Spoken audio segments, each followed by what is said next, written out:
Tapi setelah krisis kita lihat 2010 ini, ternyata setelah krisis ini lewat, negara-negara lain di sekitar Asia ini jauh lebih maju daripada kita pertumbuhannya. Dan ini menurut saya tentu ada sesuatu yang salah yang kita harus lakukan, yang harus kita perbaiki.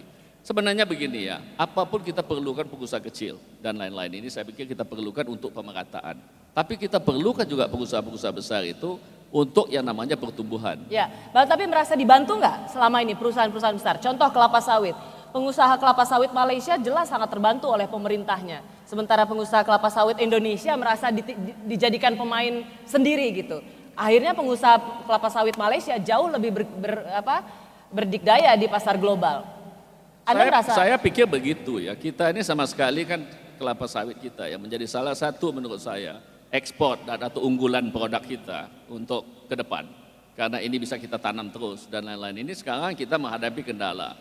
Kendala utama di mana kita nggak bisa investasi lebih banyak itu satu tata ruang, masalah tanah, masalah tata ruang. Yang kedua tiba-tiba kita menghadapi masalah lingkungan, yang kita setuju mengenai lingkungan. Tapi tiba-tiba kita ada moratorium. Ya setelah kita diiming-iming dari Norwegia kita dapat $1 miliar sehingga kita tidak boleh nanam kelapa sawit lagi. Soal perubahan iklim nih ya, climate change. Nah, ini akhirnya pengusaha-pengusaha kita apa yang dia lakukan? Ya mereka tentu melihat negara lain.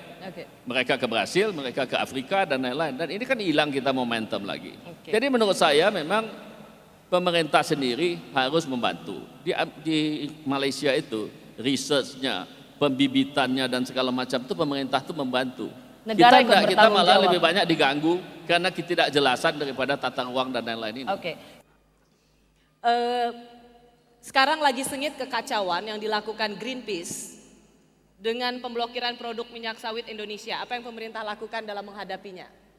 Ya sekarang tentu saya harapkan pemerintah tentu melarang ya Greenpeace itu juga datang ke Indonesia di dalam rangka menyelesaikan masalah-masalah mengenai kelapa sawit kita. Karena saya merasa begini ya, Greenpeace itu kita baru mulai ya, kelapa sawit kita itu kita baru tanam 7,8 juta hektar. Rosi bisa bayangkan negara-negara maju seperti Amerika yang menanam 32 juta daripada dia punya soya beans. Kenapa enggak dia yang mesti hutankan dulu dia punya negara? Kenapa kita yang disuruh hutankan kita punya masalah? Itu yang pertama. Yang kedua, kita baru mulai. Malaysia jauh lebih maju daripada kita. Kenapa enggak Greenpeace itu pergi ke Malaysia untuk ganggu Malaysia daripada ganggu kita?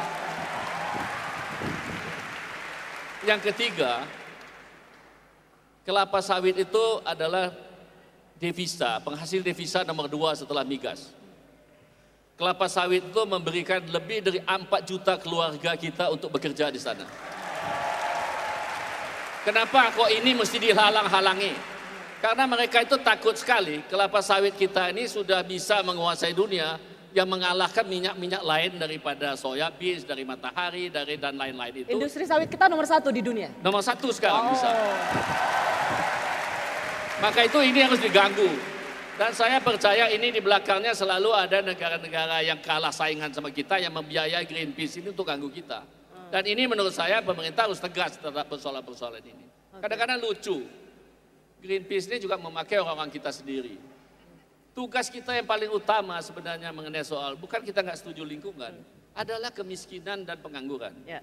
Dan kelapa sawit ini salah satu untuk kita bisa besok menguasai dunia dalam minyak nabati kita.